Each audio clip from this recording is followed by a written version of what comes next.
Halo, assalamualaikum warahmatullahi wabarakatuh. Welcome back to my YouTube channel. Jumpa lagi kita di video pembelajaran bersama Ibu Nini Darmayanti. Nah, pada pertemuan kali ini Ibu akan melanjutkan bab pertama struktur organisasi kehidupan. Materi yang akan kita bahas pada video ini adalah tentang organ dan sistem organ. Sebelum kita ke materi, silakan klik tombol subscribe dan aktifkan tanda loncengnya ya. Nah, mari kita mulai materinya. Organ merupakan kumpulan beberapa jaringan sel yang bekerja sama melaksanakan tugas tertentu. Pada hewan atau manusia, organnya dapat berupa jantung, hati, otak, ginjal, lambung, mulut, hidung, dan sebagainya. Sedangkan pada tumbuhan dapat berupa akar, batang, daun, bunga, buah, dan biji. Sekarang kita akan bahas tentang organ pada manusia dan hewan yang dibedakan atas organ dalam dan organ luar. Oke, pertama kita bahas organ dalam pada manusia. Yang pertama, hati. Fungsinya sebagai tempat penetral racun yang terbentuk di dalam tubuh. Hati ini tersusun dari jaringan otot, jaringan pengikat, jaringan saraf, dan lain sebagainya. Lalu yang kedua adalah otak. Fungsi otak adalah untuk mengatur dan mengkoordinir sebagian besar gerakan, perilaku, dan fungsi tubuh seperti detak jantung, tekanan darah, dan fungsi homeostasis atau keseimbangan cairan tubuh. Selanjutnya yaitu ginjal. Ginjal merupakan organ ekskresi atau pengeluaran zat kotoran berupa urea dari hasil penyaringan darah yang dibuang bersama urin. Kemudian yang keempat yaitu lambung. Fungsinya sebagai salah satu alat pencernaan atau organ pencernaan yang terbentuk dari jaringan otot, jaringan pengikat, jaringan epitel. Kemudian selanjutnya yaitu jantung. Berfungsi untuk memompa darah ke seluruh tubuh. Kemudian ada paru-paru yang fungsinya sebagai organ pernapasan. Kemudian ada pankreas yang merupakan bagian dari sistem pencernaan yang berfungsi menghasilkan enzim pencernaan dan hormon insulin. Oke, selanjutnya kita bahas organ luar. Sudah jelas bahwa organ luar hanya terdiri dari hidung, telinga, mata, dan mulut. Baik, sekarang kita akan lanjut membahas organ pada tumbuhan. Organ pada tumbuhan berupa kumpulan dari jaringan-jaringan sel yang melakukan diferensiasi dan spesialisasi membentuk organ tumbuhan seperti akar, batang, dan daun.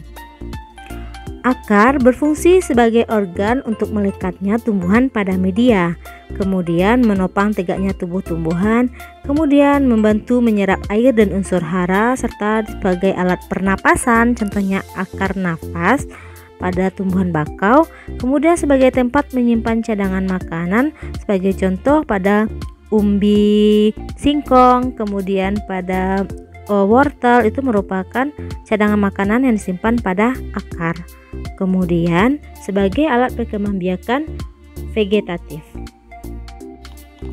Oke, selanjutnya organ batang. Organ batang berfungsi sebagai tempat tumbuhnya daun, kemudian berfungsi sebagai transportasi zat dari akar ke daun dan mentransportasikan hasil asimilasi atau fotosintesis dari daun ke seluruh bagian tubuh tumbuhan. Kemudian batang juga bisa berfungsi sebagai alat perkembangbiakan vegetatif, kemudian berfungsi untuk menegakkan tubuh tumbuhan dan menyimpan cadangan makanan. Bisa kita lihat pada salah satu contoh tanaman sagu, di mana cadangan makanannya berada pada batangnya. Selanjutnya, organ daun. Organ daun berfungsi sebagai tempat terjadinya fotosintesis, kemudian berfungsi sebagai tempat menyimpan cadangan makanan, kemudian berfungsi sebagai alat perkembangbiakan vegetatif, alat evaporasi atau penguapan, dan tempat terjadinya transpirasi, gutasi, dan pertukaran oksigen. Gutasi yaitu menetesnya air pada ujung daun, sementara untuk pertukaran oksigen, daun memiliki stomata, tempat keluar masuknya oksigen. Kemudian pada daun juga terjadi fungsi penyimpanan cadangan makanan. Dan selanjutnya ada organ bunga, berfungsi sebagai alat pembentuk sel kelamin atau alat reproduksi pada tumbuhan, atau kita juga sebut sebagai alat untuk perkembangbiakan. Kemudian ada buah dan biji. Buah merupakan perkembangan dari bakal buah, dan biji merupakan alat perkembangbiakan generatif pada tumbuhan. Baik, materi selanjutnya kita akan bahas tentang sistem organ.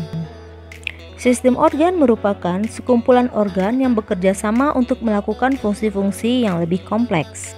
Kita bahas sistem organ pada manusia atau hewan. Yang pertama yaitu sistem pencernaan. Fungsinya yaitu mengubah makanan dari bentuk kasar menjadi makanan yang dapat diserap oleh usus halus.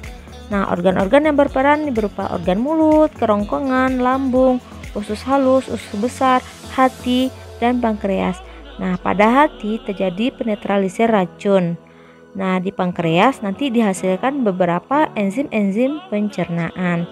Nah, dapat kita lihat pada gambar di sebelah organ-organ yang terlibat dalam sistem pencernaan.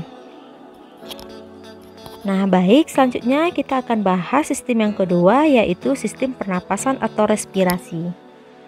Sistem pernapasan atau sistem respirasi merupakan suatu sistem yang mana di dalamnya terjadi suatu proses pertukaran gas antara karbon dioksida dan oksigen. Nah, pada sistem pernapasan ini, organ-organ yang paling berperan yaitu yang pertama kita mulai pada organ luar, yaitu ada hidung, kemudian masuk ke lebih dalam lagi yaitu berupa faring, kemudian trakea. Trakea ini adalah tenggorokan, kemudian bronkus, baru masuk ke alveolus atau ke paru-parunya. Nah, bronkus di sini maksudnya adalah cabang tenggorokan. Nah, materi kita selanjutnya yaitu sistem sirkulasi, yaitu sistem peredaran darah yang mana dia berfungsi untuk mengangkut dan mendistribusikan oksigen, air, dan sari makanan berupa molekul-molekul organik seperti glukosa.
Kelenjar limfa, pembuluh limfa,